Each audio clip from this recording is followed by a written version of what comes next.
Hey family, so we are back, okay, for another Monday Bible study, okay, finding the truth, because that's what we're all here. We want to know the truth. We want to know we're doing right by God so that we can all win together and get to the destination we have in mind, okay? So where we left off last week, Haran and Abram was thrown into the furnace, okay? The fiery furnace, okay? And Haran died instantly. But God say Abraham or Abram. And you might be wondering, why did God save Abraham or Abram and not Haran?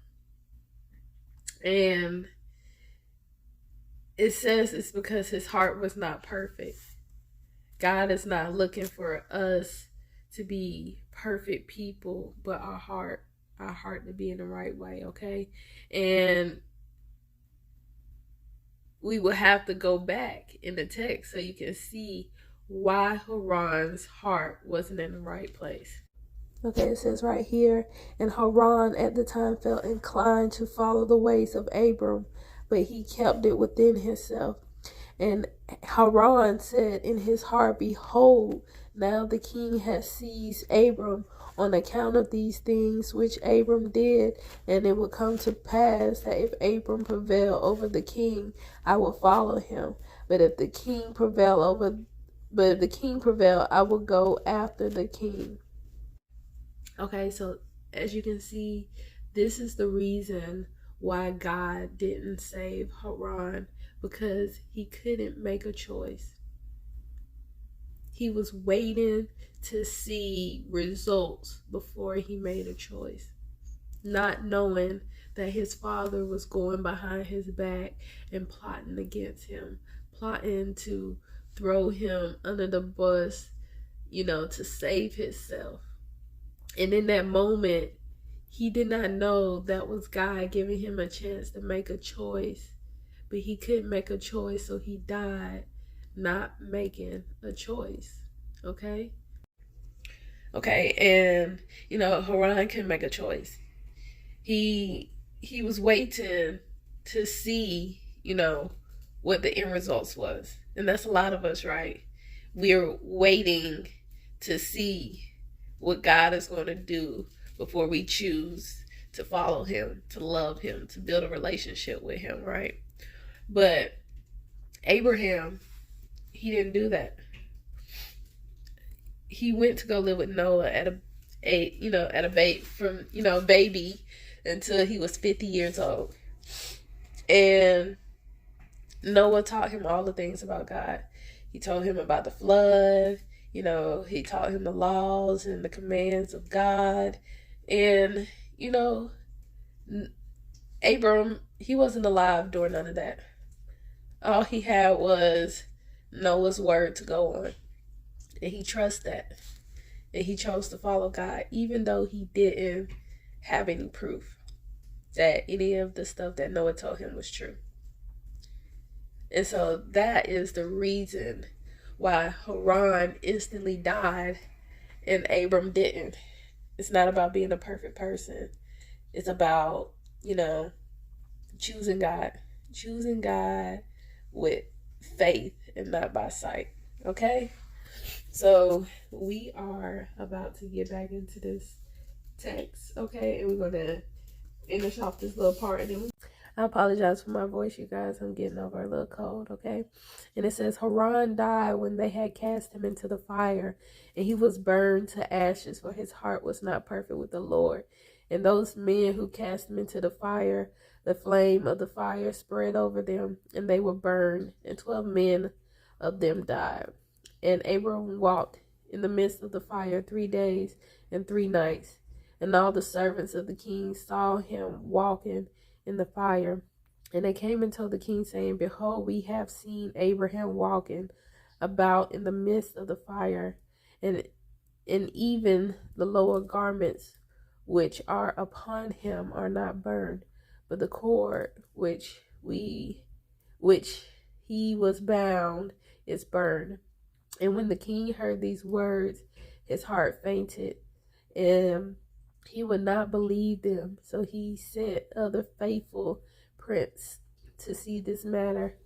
And they went and saw it and told it to the king. And the king rose to go and see it. And he saw Abram walking to and fro in the midst of the fire. And he saw Aaron's body burned. And the king wondered greatly. And the king ordered Abram to be taken out of the fire. And his servants approached to take him out, and they could not, for the fire was round about, and the flame ascending towards them from the furnace. And the king's servant fled from it. And the king rebuked them, saying, Make haste and bring Abram out of the fire, that you will not die. And the servants of the king again approached to bring Abram out. And the flames came upon them and burned their faces, so that 8 of them died. And when the king saw that his servants could not approach the fire, lest they should be burned, the king called to Abram, O servant of the Lord, who is in heaven, go out from amidst the fire and come here before me. And Abram hearkened to the voice of the king, and he went out from the fire and came and stood before the king. And when Abram came out, the king and all his servants saw Abram coming before the king with his lower garments upon him, for they were not burned, but the cord with which he was bound was burned. And the king said to Abram, How is it that you were not burned in the fire? And Abram said to the king, The God of heaven and earth, in which I trust, and who has all in his power, he delivered me from the fire into which you did cast me. And Haran, the brother of Abram, was burned to ashes, and they sought for his body, and they found it consumed. And Haran was 82 years old when he died in the fire of Casdim. And the king, prince, and inhabitants of the land, seeing that Abram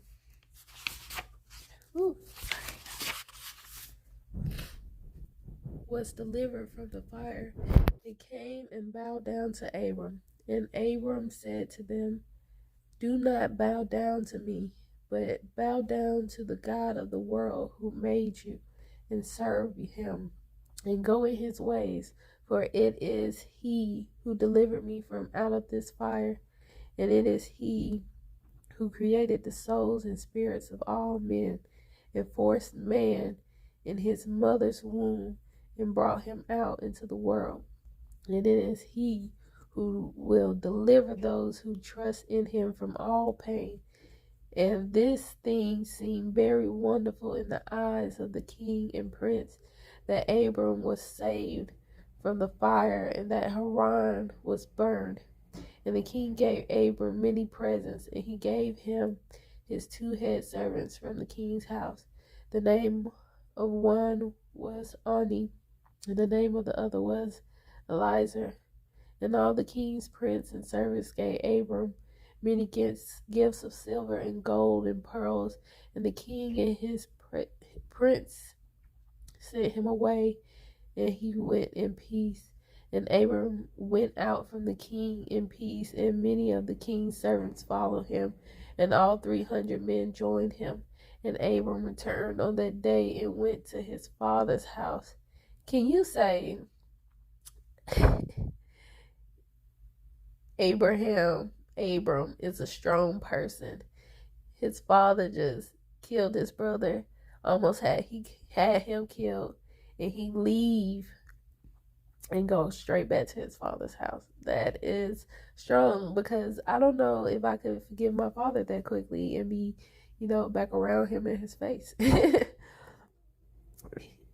Father's house, he and the men that followed him, and Abram sent the Lord his God all the days. And Abram served the Lord his God all the days of his life. He walked in his ways and followed his laws. And from that day forward, Abram inclined the hearts of the sons of men to serve the Lord. Okay, so Deuteronomy 11 is the perfect chapter to go along with this passage, because in Deuteronomy 11, I'm paraphrasing because I don't know it by heart. I don't know all the Bible verses by heart, and I'm not gonna pretend like I do. Okay, I'm still learning like you guys. But in Deuteronomy 11, it tells us that, you know, God started off saying, you know, your children, they weren't here to experience the miracles, okay? They're not going to be here to experience the miracles. So it is up to you to tell them about the miracles, to tell them about me, to tell them about my commands and my laws, okay? And to keep them, so that when you get into this land that I'm taking you of milk and honey, you'll be prosperous, okay? He says, if you can keep my commands and laws, I will make sure, you know, it rains in the spring and the fall, so your harvest is good, okay? But if you don't I can't talk today, keep his commands and laws, if you worship other gods, you'll be cursed, okay? It bring destruction to you and your family. Not just you, but your family will suffer too. So it's like, it kind of trickled down if you think about it. Haran couldn't make a decision, you know, and then later on, because of that curse, it kind of went down to his son Lot. And then Lot, what he did with his daughters, I say it's not really Lot's fault, but, you know, it still happened when it happened. And then, you know, God cursed him and his daughters for doing what they doing. So it's like generational curses. It just keep going and going, different stuff with curses. So we about to get into these laws and commands so we can know how to live a fruitful life. I love you, family. Until next week.